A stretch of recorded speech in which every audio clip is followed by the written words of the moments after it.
Mesdames et messieurs, bonsoir. Il est 20h sur les antennes de la télé Futur Média. C'est parti pour le sommaire de cette édition. Encore un nouveau cas de meurtre qui crée l'émoi à Rufisque. Un homme non identifié a mortellement poignardé son colocataire avant de se fondre dans la nature. Les travailleurs à la panafricaine de presse en grève illimitée. Ils réclament 39 mois d'arriérés de salaire. Ces travailleurs demandent au conseil d'administration de diligenter la situation. Veille de Tabaski, le marché bien approvisionné en oignons. L'UNACOIS Yessal parle d'un stock de 24 000 tonnes disponibles. La structure met en garde ses membres contre toute tentative de spéculation. Pierre Goudiaby Atepa déclare sa candidature à la présidentielle de 2019. L'architecte qui se réclame de la troisième voie a ébauché son programme. C'était cet après-midi. Et puis le dossier de la semaine s'intéresse au Parti socialiste. La formation dirigée par Ousmane Tanor Dieng n'aura pas de candidat issu de ses rangs. En 2019, une première depuis la création du parti. On en parle. Voilà le sommaire de cette édition. N'oublie pas la page des sports de Pape Abdoulaye qui sera sur ce plateau avec nous.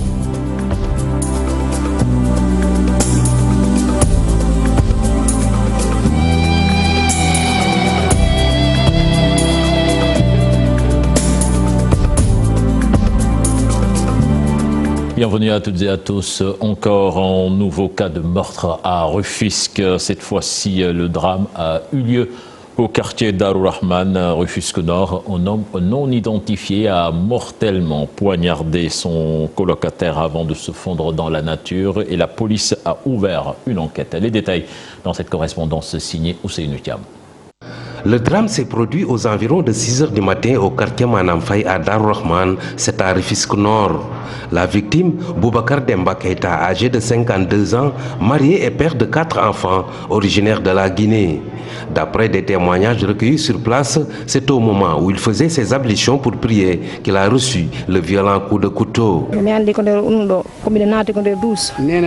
J'étais sous la douche quand j'entendis mon mari agoniser. À ma sortie, je l'ai trouvé inerte et il gisait dans une mare de sang. Le couteau à la main, notre colocataire a pris la fuite. Aussitôt, j'ai alerté les voisins, mais à leur arrivée, mon mari était déjà mort.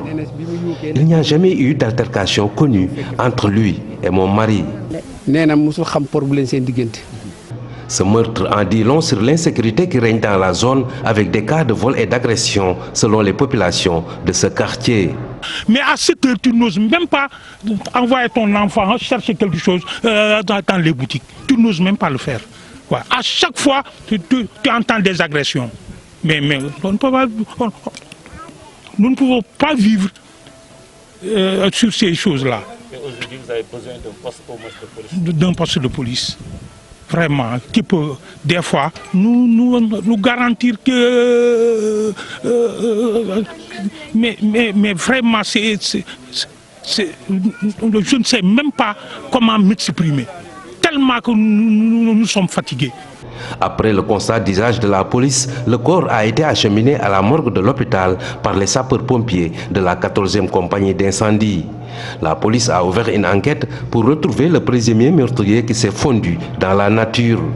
Un nouveau cas d'homicide qui est sur toutes les lèvres à Rufisque. Nous restons à Rufisque avec la manifestation de colère des populations de Diamniadio. Près de 30 maisons ont été démolies à la surprise générale de leurs propriétaires qui, selon ces derniers, n'ont reçu aucune sommation. Les victimes exigent réparation et interpellent les autorités administratives. Leur porte-parole, Mamadou Diarra, que je vous propose d'écouter au micro de Seynou Thiam. On s'est levé le matin, on a trouvé qu'on a vu les gens de la d'escorte venir avec la gendarmerie, avec des 4 plats pour démolir les maisons des habitants de Diamniadio. Et comme vous le voyez aujourd'hui, toute la population est là pour défendre leurs intérêts. Mais pourquoi démolir? C'est ça la question qu'on se pose aujourd'hui. Parce qu'aujourd'hui, cette population-là, depuis 5 ans, ils sont là. Donc on se dit aujourd'hui où Diopsi a pu trouver le test qui a autorisé aujourd'hui de venir détruire la maison détruite. C'est ça la question qu'on se pose aujourd'hui. Parce que c'est des habitations depuis plus de 5 ans, ils sont là. La population, ils ont construit, d'autres ont mis 40 millions là dans leur maison. Et aujourd'hui, on trouve aujourd'hui qu'à à quelqu'un qu'on attribue à un TF qui vient dire que 27 hectares pour quelqu'un. Et je crois que si elle est autorisée, on ne sait pas, l'autorisation vient de qui, à quel état. Je vous l'annonçais dans les titres de cette édition, la grève illimitée des travailleurs à la panafricaine de presse pour réclamer le paiement de 39 mois d'arriérés de salaire. Ils interpellent le conseil d'administration de l'agence afin de débloquer les fonds. Les détails dans cet élément signé Mambiram Diouf et Gervais Yao. Pénible la situation que traversent ces travailleurs de l'agence panafricaine installée à son siège à Dakar. Ils ne sont pas les seuls, les correspondants répartis dans le continent également souffrent le martyre, 39 mois d'arriérés de salaire. Suite au non-respect de l'engagement de la direction et compte tenu aussi de la non-considération du mémorandum que les employés ont déposé à la direction depuis le mois de janvier. Après 2 jours de grève d'avertissement la semaine dernière, une grève illimitée a été décrétée depuis le 10 août. Le mot d'ordre, en fait, elle a été suivie largement, aussi bien par le personnel du siège ici à Dakar que par le réseau de correspondants. Le conseil d'administration de la panafricaine de presse interpellé pour disposer de leur salaire et sortir des conditions de vie difficiles qu'ils traversent. Au jour d'aujourd'hui, ils nous ont donné 1 mois de salaire pour passer la fête de la Tabaski. Mais il faut vous dire que la vie ne se résume pas seulement à acheter un mouton ou bien aller acheter un couscous pour la fête de Tamkharit. Non, la vie c'est tout un cycle. Donc ça ne se limite pas seulement à fêter la fête de la Tabaski. Nous, ce que nous réclamons, c'est nos arriérés. Déterminés, les camarades d'Abdourahmane Sow ne comptent reprendre le travail tant que le problème n'est pas résolu. Au jour d'aujourd'hui, le personnel est décidé à ne reprendre le travail que lorsqu'une solution au paiement de ces arriérés est trouvée. La situation financière à la Panapresse met les travailleurs dans une instabilité qui porte un sérieux coup à l'agence créée depuis 1979. Nous allons à Saint-Louis pour parler de la lutte contre la contrebande qui s'intensifie à quelques jours de la Tabaski. La douane, la police, le service d'hygiène et le service du commerce ont saisi et incinéré des produits contrefaits d'une valeur d'1 milliard de francs CFA. C'était donc dans les 3 départements de la région. Le gouverneur adjoint chargé du développement appelle les populations à plus de vigilance pendant la fête de la Tabaski à Khadim Al, que je vous propose d'écouter. Il est interrogé par Ousseynou Diop et Habib Sek. Nous venons de procéder à l'incinération de produits impropres à la consommation, d'une part, et d'autre part de produits toxiques. Pour les produits alimentaires, sont estimés à 3000 kg. Pour les autres produits, c'est composé du chanvre indien, de médicaments frauduleux, et également d'autres produits comme du carburant. Et en tout, tous ces produits-là, en termes de coût, dépassent le milliard. Donc l'objet de cette journée, c'est de, comme vous l'avez dit, d'incinérer ces produits, de les détruire. Et il s'agit surtout vraiment de lutter contre les produits frauduleux, les produits impropres à la consommation. Et donc nous nous acheminons vers une fête très importante, la Tabaski.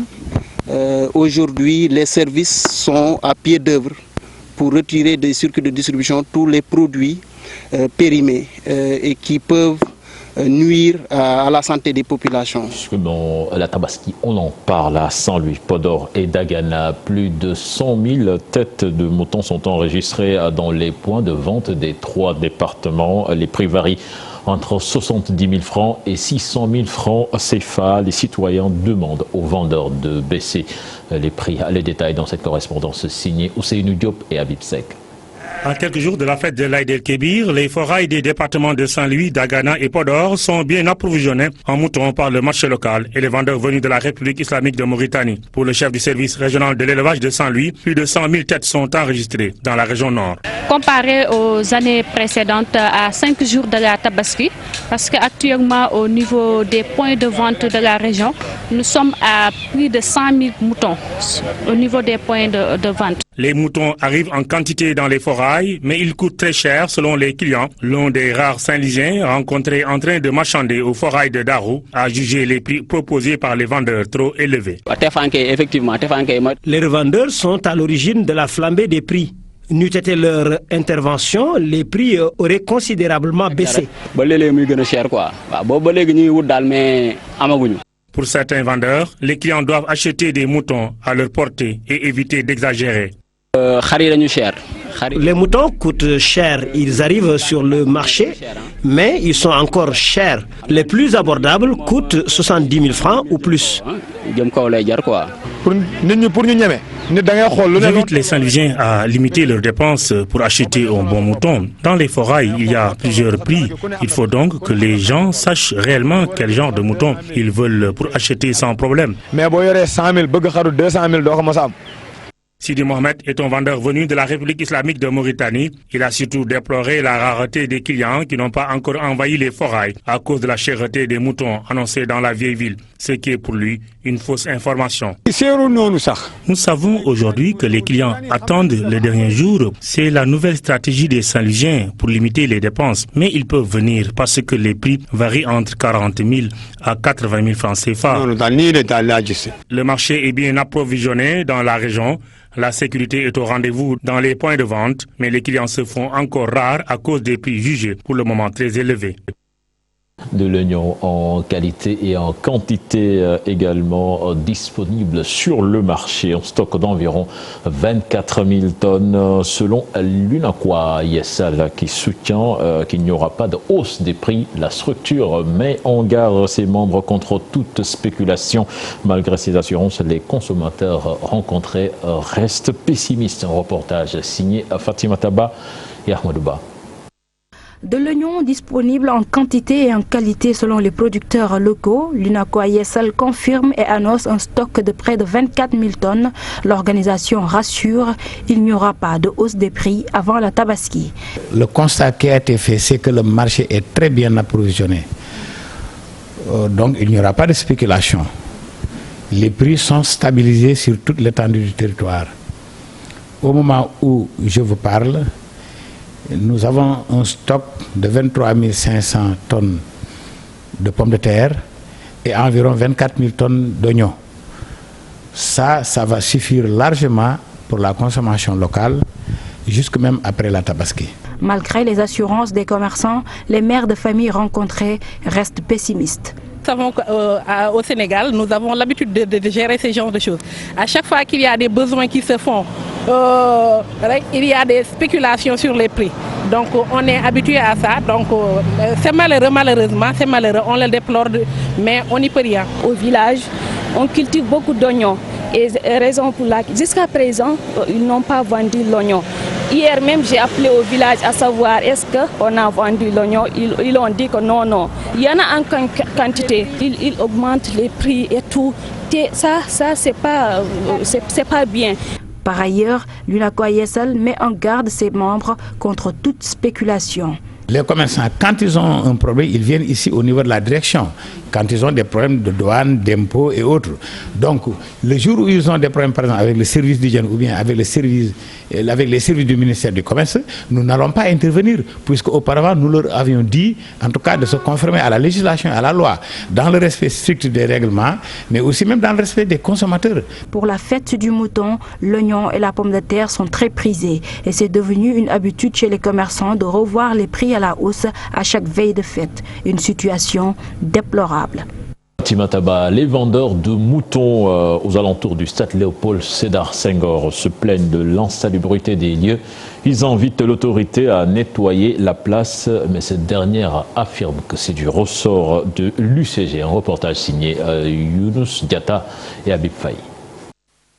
En cette période de Tabaski, difficile de trouver un lieu de vente de moutons salubre. Aux alentours du stade Léopold Sédar Senghor, l'insalubrité dicte sa loi. Nous n'avons pas d'autre solution. C'est la raison pour laquelle nous restons ici. Ceux qui peuvent nous aider doivent le faire vite. C'est difficile de passer la nuit ici, dans ces conditions, entouré de tas d'ordures. Le lieu rime avec la saleté. Nous ne pouvons rien faire, mais c'est à nous de le nettoyer, car nous avons des moutons très propres. Ici, c'est très dur. Il y a l'insalubrité et l'insécurité qui hantent notre sommeil. La saleté et la poussière nous causent d'énormes difficultés. Nous souhaitons que les lieux soient nettoyés. Avec ces tas d'immondices et ces eaux stagnantes, il est facile de tomber malade. Après l'événement, on a des problèmes, on a des sérieux problèmes parce que bon, il y aura des moutons qu'on a laissés ici, des déchets, et ça pue énormément jusqu'à dans nos maisons. Bah, c'est énormément difficile, hein, parce qu'on la laisse ici de 2 mois à 1 mois. Nous ne sommes pas en mesure d'enlever les ordures ici car les moyens nous manquent. Nous laissons tout entre les mains de Dieu. La propriété de ces lieux est du ressort de l'UCG selon la municipalité. La gestion de l'espace devait être organisée en concert avec les autorités centrales. C'est-à-dire que l'UCG, qui a en charge la gestion des ordures ménagères, devrait s'assurer des conditions de salubrité et de l'enlèvement quotidien des ordures ménagères. Les forces de police, en ce qui leur concerne, devraient veiller sur la sécurité des biens et des personnes. Venus écouler leurs marchandises, ces vendeurs interpellent les autorités. Ils souhaitent travailler en toute sécurité. Nous parlons à présent de tout à fait autre chose. Ils sont nombreux les bâtiments en hauteur qui n'ont pas de suppresseur. Surpresseur, c'est un instrument pour faire monter la pression de l'eau. Conséquence, les locataires rencontrent souvent d'énormes difficultés, alors qu'en architecture, il est conseillé de l'installer dans des appartements qui font R+2. Un sujet signé à Maïmouna Ndiaye et Pape Sangone Mbaye. Il habite Dieuppeul 4 depuis les années 1950.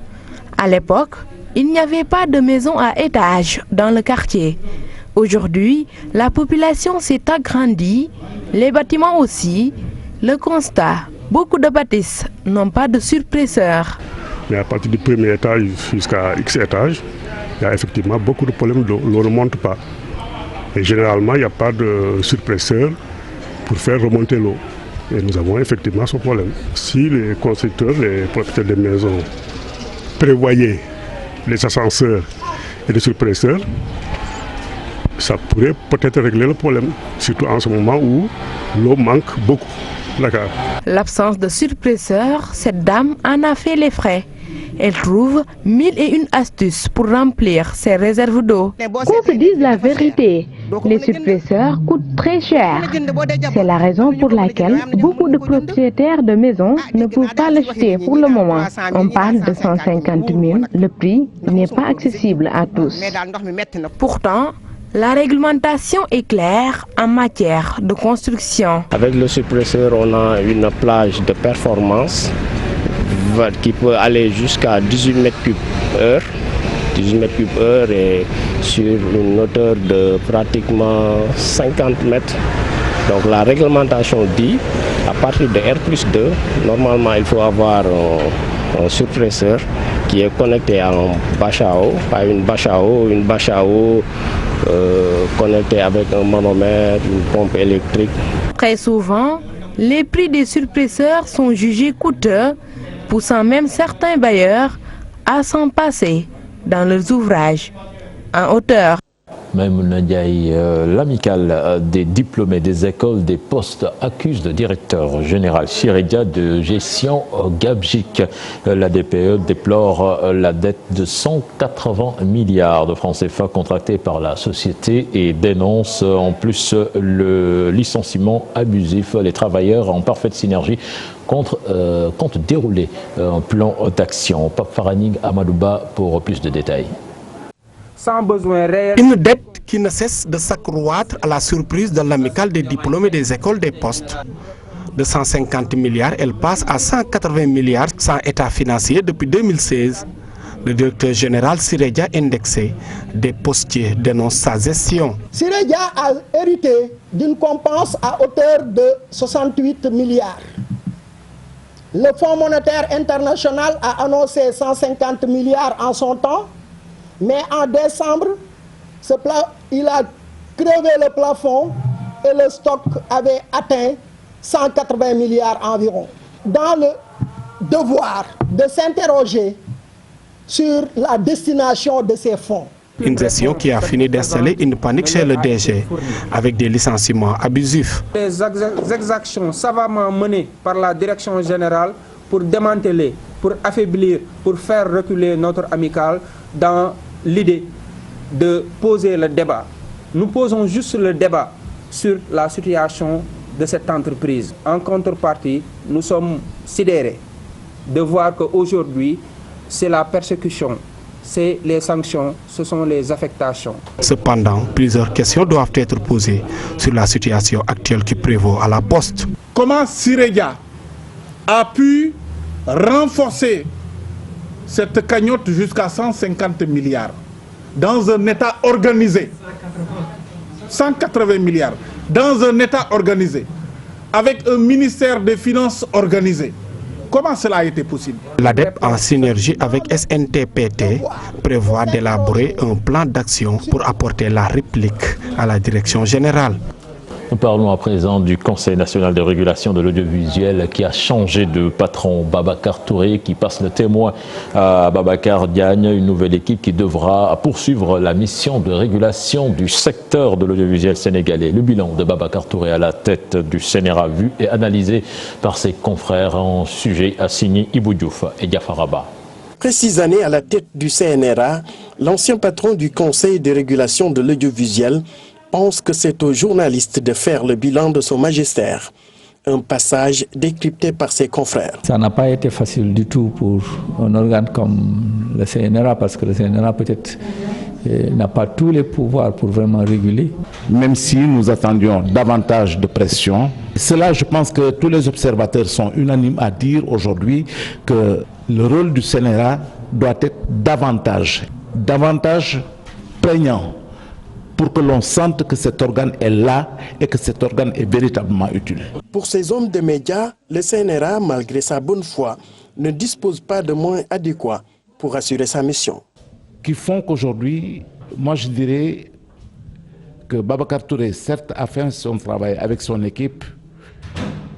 Je ne dirais pas qu'il y a eu du laxisme, mais je dirais qu'il faudrait peut-être relever davantage le challenge en sanctionnant. Ce qui reste à faire, c'est de davantage réguler le secteur, d'impliquer tous les acteurs et inviter la presse à s'approprier toutes les décisions rendues par le Sénat. Ben écoute, tant que la loi n'a pas changé, la nouvelle équipe ne pourra faire que ce que M. Touré a fait avant lui. Autre aspect à prendre en compte dans l'espace audiovisuel sénégalais, la question de la TNT, qui motive même une sortie du chef de l'État. Nos compatriotes donc, éprouvent d'énormes difficultés par rapport à ça. Il y a lieu de tout réviser, de tout revoir, ce sera dans l'intérêt général des populations. Ben écoutez, si en général c'est une très bonne chose, mais il faut un accès plus aisé, parce que je ne pense pas que tous les Sénégalais puissent payer le décodeur, payer les abonnements. À la tête du CNRA, un Babacar laisse la place à un autre, tous des hommes de sérail.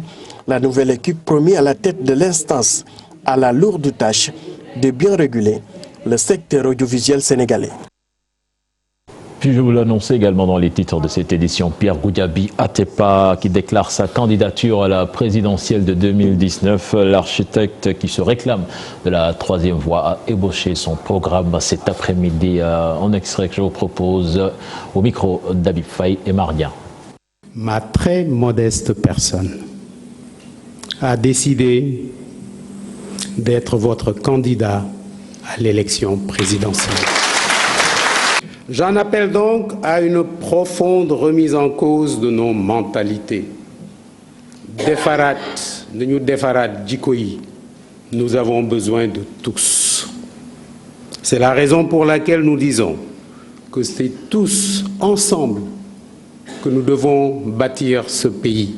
C'est toujours en essayant de donner le meilleur de nous-mêmes pour notre pays, Vous ne le savez peut-être pas, pendant 12 ans que j'ai été conseiller spécial du président Wade, je n'ai pas pris un centime. Nous allons créer des PME pour que tout se fasse ici, avec transfert de technologie.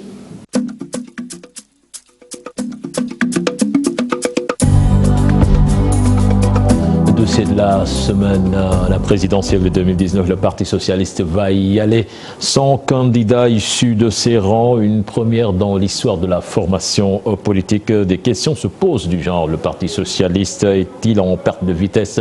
Saura-t-il se relever de la crise qu'il traverse, qu'elle traverse plutôt après l'exclusion de Khalifa Sall et compagnie? Élément de réponse dans ce dossier signé Mame Birame Diouf et Gervais Yao.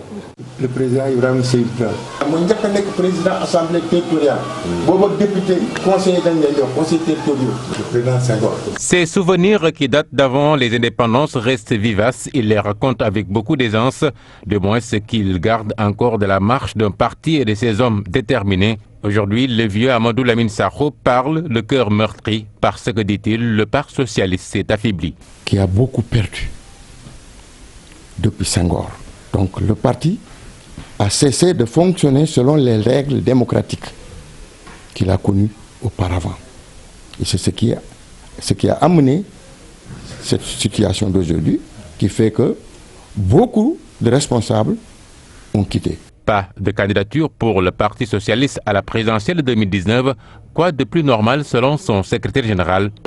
Gagné ensemble, on a géré ensemble et on a aujourd'hui aussi, au moment où maintenant il faut que le scrutin se renouvelle, Macky Sall qui était déjà candidat, mais c'est naturel et normal qu'il soit le candidat de la coalition Benno Bokk Yakaar. C'est cohérent ce que nous faisons. Nous sommes dans Benno Bokk Yakaar et nous y restons. Ayant gouverné ensemble jusqu'à la fin du mandat du président Macky Sall, logiquement, il ne devrait pas se séparer depuis.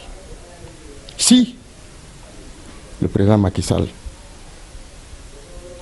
a respecté ses engagements, ses promesses. Bamba Fall, lui, estime que le PS a bel et bien un candidat à la personne de Khalifa Sall. Jusqu'au moment où je vous parle, aucun document n'est venu du Parti socialiste pour nous notifier notre exclusion. Macky Sall doit savoir que cette déclaration du Parti socialiste ne lui sera pas rentable. Ils l'ont très mal fait. Ils pouvaient prendre leur temps parce que Khalifa Sall a déclaré le matin, il fallait qu'il déclare l'après-midi. Ce n'est pas ça notre parti. Aucune instance à la base ne s'est réunie, aucun responsable n'a le mandat de sa base.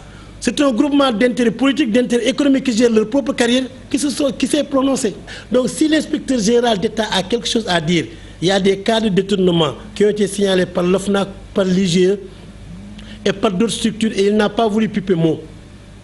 Donc je pense qu'ils ne peuvent rien faire. L'État, la population, tout le monde comprend que c'est la candidature de Khalifa Sall qui dérange, mais je dis au président Macky Sall, on a notre boîte secrète.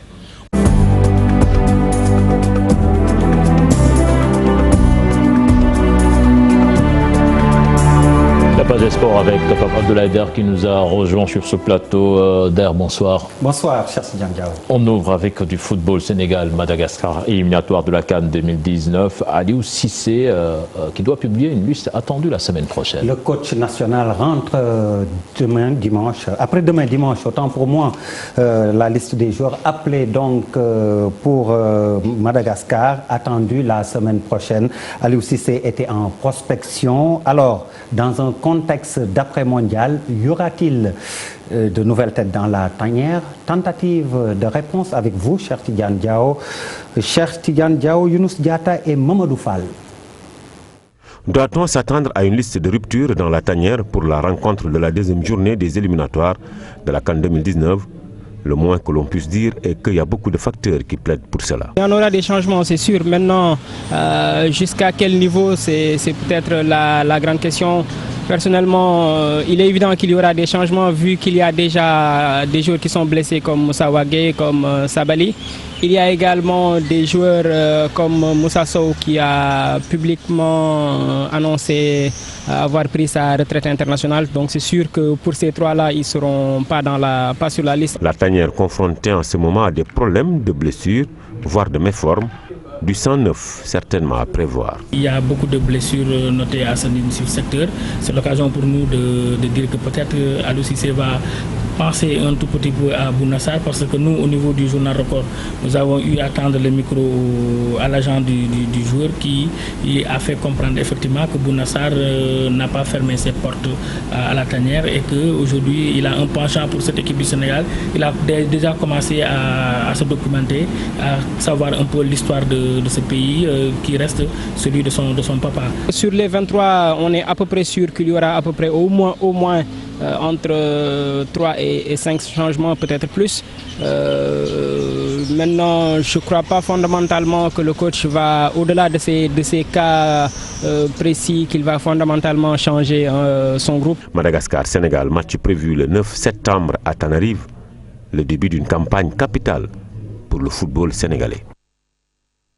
Club Leader, foot européen, l'Espagne, l'Italie démarrent ce week-end en France. Lyon-Reims se joue en ce moment. En ce moment même, comme vous l'avez dit, Cheikh Tidiane Diao, Edouard Mendy, impeccable dans les buts de Reims.